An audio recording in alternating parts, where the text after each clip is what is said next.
نحمده ونصلي ونسلم على رسوله الكريم اما بعد فاعوذ باللہ من الشیطان الرجیم بسم اللہ الرحمن الرحیم رب اشرح لی صدری ویسر لی امری واحلل عقدۃ من لسانی یفقہوا قولی رب یسر ولا تعسر وتمم بالخیر۔ السلام علیکم ورحمۃ اللہ وبرکاتہ۔ آج کے سبق میں ہم سورۃ البقرہ کی آیت نمبر 18 اور 19 کا ترجمہ اور تفسیر کریں گے۔ سمم بہرے ہیں، بکمن گونگے ہیں، عمیٌ اندھے ہیں، فہم لا یرجعون پس وہ لوٹنے والے نہیں۔ جیسا کہ آپ جانتے ہیں کہ پچھلی آیات میں ہم منافقین کے بارے میں پڑھتے آئے ہیں، آج بھی ہم انہی کے بارے میں آیات پڑھیں گے۔ آیات میں منافقین کا تذکرہ ہے۔ سمن بہرے ہیں، اس کا مطلب یہ نہیں ہے کہ ان کے کان نہیں ہیں، لیکن وہ حق بات کو سننا نہیں چاہتے۔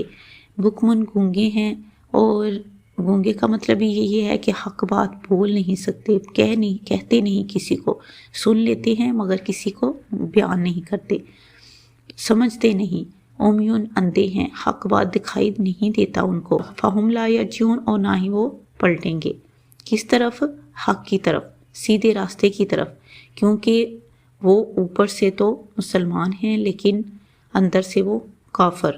قرآن پاک میں اللہ نے فرمایا وَلَا تَكُونُوا كَالَّذِينَ قَالُوا سَمِعْنَا وَهُمْ لَا يَسْمَعُونَ، اور ایسے لوگوں کی طرح نہ ہونا جو اوپر سے کہتے ہیں کہ ہم سن رہے ہیں لیکن وہ کچھ نہیں سن رہے، ان کا سننا ان کو فائدہ نہیں دیتا۔ کچھ لوگ بکمن سنتے ہوئے بھی کچھ نہیں سن پاتے۔ اللہ تبارک تعالیٰ نے ایسے لوگ بھی پیدا فرمائے ہیں کہ جو قرآن پاک کو سنتے ہیں اور قرآن کا سننا ان کو بہت فائدہ دیتا ہے۔ جیسے قرآن پاک میں آتا ہے کہ جنات نے قرآن کو سنا اور وہ فوراً اپنی قوم کے پاس واپس گئے اور انہوں نے کہا کہ ہم نے قرآن پاک سنا ہے جو ہدایت کی تعلیم دیتا ہے اور ہم اپنے رب پر ایمان لے آئے ہیں، اور اب ہم بالکل شرک نہیں کریں گے۔ ایک دفعہ کا سننا ایمان لانے کے لیے کافی ہو گیا ان کے لیے، اور ان کو دین کا علم اللہ نے عطا فرمایا۔ لیکن منافقین جو ہیں وہ ایمان کی طرف آنا ہی نہیں چاہتے، حق کی طرف اور سیدھے راستے کی طرف، کیونکہ وہ اپنے آپ کو سب سے زیادہ عقل مند سمجھتے ہیں۔ لیکن ایسے لوگوں کی اللہ تبارک تعالیٰ نے ایسے لوگوں کو ہدایت نہیں دیتا، اور ایسے لوگوں کو بطور سزا ہدایت سے محروم کر دیتا ہے۔ سمم بکمن عمیٌ، ایسا لگتا ہے کہ جیسے ایک کے بعد ایک ہدایت کے سارے دروازے بند کر دیے گئے ہوں، کیونکہ انسان کو ہدایت ملتی ہے یا تو حق بات سن کے، یا حق بات پڑھ کے، یا اللہ تبارک تعالیٰ کی نشانیوں کو دیکھ کے۔ لیکن جب کوئی انسان، کوئی شخص ان کانوں میں انگلیاں دے کر آنکھیں بند کر لے تو پھر ہدایت کہاں سے آئے گی؟ اس آیت میں منافقین کے ایک گروہ کی حالت بیان کی ہوئی ہے۔ اس سے چند ایک باتیں سمجھ آتی ہیں کہ ہدایت اس وقت ملتی ہے جب انسان سچی طلب رکھتا ہے۔ حق کے مواقع موجود ہیں، لیکن جب تک انسان خود آنکھ نہ کھلے، خود طلب نہ کرے تو اللہ تبارک تعالیٰ اس کو ہدایت نہیں دیتا۔ آیت نمبر 18 سے یہ بات پتہ چلتی ہے کہ انسانوں کو غلطیوں پر جلد توبہ کر لینی چاہیے، ورنہ اگر مہلت ختم ہو گئی تو پھر ہدایت پا نہیں سکیں گے۔ اللہ تبارک تعالیٰ بھی ان کے کانوں پر، ان کے زبانوں پر اور ان کی آنکھوں پر پردہ ڈال دیتا ہے۔ او یا کا سیبن، جیسے زوردار بارش، من السماء آسمان سے، فیہ اس میں ظلمات اندھیرے ہیں، ورعد گرج، وبرق اور بجلی، یجعلون وہ ڈال لیتے ہیں، اصابعہم انگلیاں اپنی، فی میں آذانہم اپنے کانوں میں، من الصواعق بجلی کے کڑاکوں سے، حذر بچنے کے لیے، الموتی موت سے، واللہ اللہ تعالیٰ محیط گھیرنے والا ہے، بالکافرین کافروں کو۔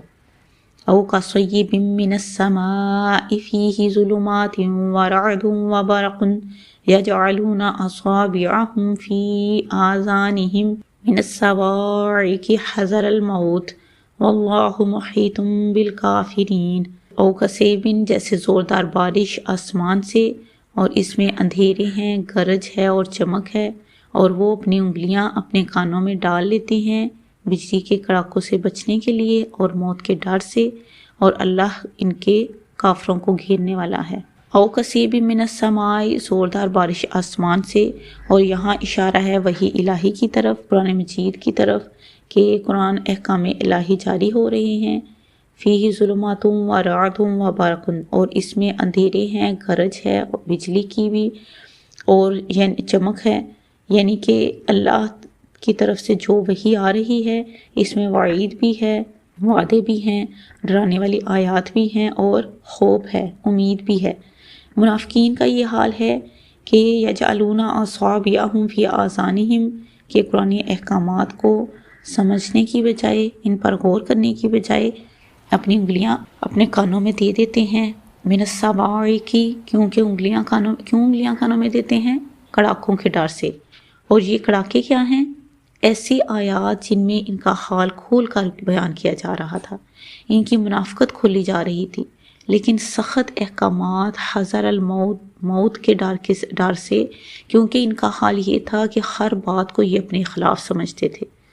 قرآن میں آتا ہے یحسبون کل صیحۃ علیہم، کہ ہر چیز کو، ہر زور کی آواز کو یہ اپنے اوپر سمجھتے تھے۔ یہ سمجھتے تھے کہ بس اب ہماری شامت آ گئی، اب ہمارے اوپر جو ہے وہ سختی ہے، عذاب نازل ہونے والا ہے۔ تو جو چور ہوتا ہے نا، بدنیت ہوتا ہے، تو وہ فوراً ڈر جاتا ہے، وہ سمجھتا ہے کہ آپ اس کے پاس جائیں، چاہے آپ کو پتہ ہو یا نہ ہو، تو وہ خوف زدہ ہو جاتا ہے، وہ سمجھتا ہے پتہ نہیں ان کو پتہ چل گیا تو اب کیا ہوگا۔ تو یہ بھی اسلام کے احکامات کو اپنے لیے موت سمجھتے تھے، لیکن وہ یہ نہیں جانتے تھے کہ اللہ تبارک تعالیٰ جو ہیں وہ تمہارے منہ پھیرنے سے، تمہاری انگلیاں کانوں میں ڈال لینے سے کیا کہتے ہیں، تمہارا عذاب کم نہیں ہو جائے گا۔ اللہ تبارک تعالیٰ ہر چیز کو جاننے والے ہیں، اور اللہ تعالیٰ گھیرنے والا ہے کافروں کو، اور اللہ کی پکڑ جو ہے وہ بہت سخت ہے، اور وہ سب کے اعمال کا احاطہ کیے ہوئے ہے۔ اللہ تبارک تعالیٰ ہمیں قرآن پاک کے اس علم کو سیکھنے، سمجھنے اور اس پر عمل کرنے کی توفیق عطا فرمائے، آمین۔ اللہ تبارک تعالیٰ آپ سب کو اپنے حفظ و امان میں رکھے اور ناگہانی آفات سے محفوظ فرمائے، آمین۔ وآخر دعوانا ان الحمد للہ رب العالمین، سبحانک اللہم وبحمدک، نشہد ان لا الہ الا انت، نستغفرک ونتوب الیک۔ السلام علیکم ورحمۃ اللہ وبرکاتہ۔